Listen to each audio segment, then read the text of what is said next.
Hi winner, this is Kevin Ward at YesMasters.com, and I had a great question that I get a lot, and that is the question, how do you deal with this objection or this statement when somebody says, well, I don't want to give my house away.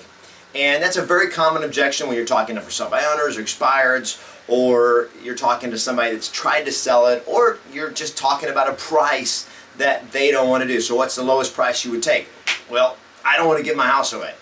So how do you respond to that statement in a way that gains you ground instead of lose you ground? Because there's a couple of stupid ways to respond to it, and I hate to put it that way, but that's just the reality. And this is how I used to respond to that question. Well, we're not going to give our house away. And I say, great, I haven't given one away yet. And I was trained to say that. Well, here's what happens. When you say that, you make it about you. That's the first problem. You make it about you, and you're not answering their concern. They're not saying we don't want to give it away. What they're saying is we want as much as we can get for it. We want top dollar. We want probably more than it's worth. But that's what they're thinking. So when you say, well, I haven't given one away yet, what you're saying is, I haven't utterly got nothing for a house. I sell it low. That's their brain is going like, well, obviously you haven't given one away, but I'm not saying I don't want to give it away. I'm saying I want top dollar. That's what they're saying. So when you say, if they say we don't want to give it away, and you say, well, I haven't given one away yet, you're actually creating more resistance because they're still saying, well, you didn't answer my concern. Now think about it for a second. Now here's the second stupid thing to say. Okay? And I heard this somewhere, and that is when they say, well, I don't want to give my house away, and you say, obviously not, because if you want to give it away, I'll take it. Now, a little funny, a little humorous, not bad, and I teach that funny makes you money, and so humor is not a bad thing. However, in that case, you got to be real careful, because what you just did was you just basically focused on a self-serving agenda. Now, they know you're joking about it, but you got to be aware that what you speak that records in their subconscious brain. And when you say, I'll take it, if you're going to give it away, you're in a sense planting a seed that is not going to take you the direction you want to go. So how do you respond to this? Well, you respond to this I don't want to give my house away statement by reassuring them that you're going to do what they want. Because here's their question.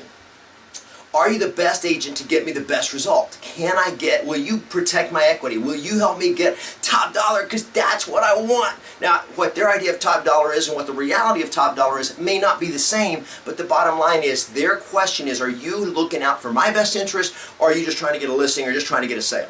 That's their concern, and that's the reason they throw this out. Well, I'm not just going to give my house away. Implication, you want to give my house away, which means you won't protect my equity, which means you'll give it away for less than it's worth, and I need you to protect me. That's what they're saying, and so when they say that, what you've got is a great opportunity to step in there and say, I'll take care of you. I'll protect your equity, because see, they don't believe agents are going to do that. You be the difference. You be the leader. You be the one that's going to protect their equity. So when they say, we don't want to give it away, you say, I certainly understand. You definitely don't want to give it away, do you? I'm assuming what you want is to get top dollar, right? Great. That's what I'm going to do for you. So when would be a good time for us to get together? Now what I just did is I just established, I agreed with them when they said, we don't want to give it away. I didn't just agree with what they said. I agreed with what they meant, which is I'm assuming you want top dollar for the house, right? Great, that's what I'm going to do for you. So when would be a good time for us to get together? I handle their concern, and then immediately I'm able then to lead them to a decision, because I've inspired them to trust me by the way I said it. You inspire them to trust you by simply affirming, not only do you not want to give it away, you want top dollar, right? Well, that's what I'll get for you. And when you do that, you're able to absolutely make all the difference in the world. Now, for those of you that have not seen another video of mine where people say, well, tell me what exactly is top dollar. Well, here's what top dollar is. Top dollar is the most amount of money that a buyer is willing to pay for your home in this market. That's what it is. It is the highest price that a buyer is going to be willing to pay in this market. That's top dollar. Well, I want more than that. I understand, but that's what top dollar is. There is nothing higher than what somebody's willing to pay for it. If you're willing to pay more than somebody else is willing to pay and you're the owner, congratulations, you get to keep it. But top dollar is what is the highest price that a motivated buyer is willing to pay for your home in this market. And that is what you can help sellers get. The key is they got to trust that you're going to protect their equity, act in their best interest, and actually help them get top dollar. do that. The opportunities are out there. Engage the opportunities, play to win, and always expect yes.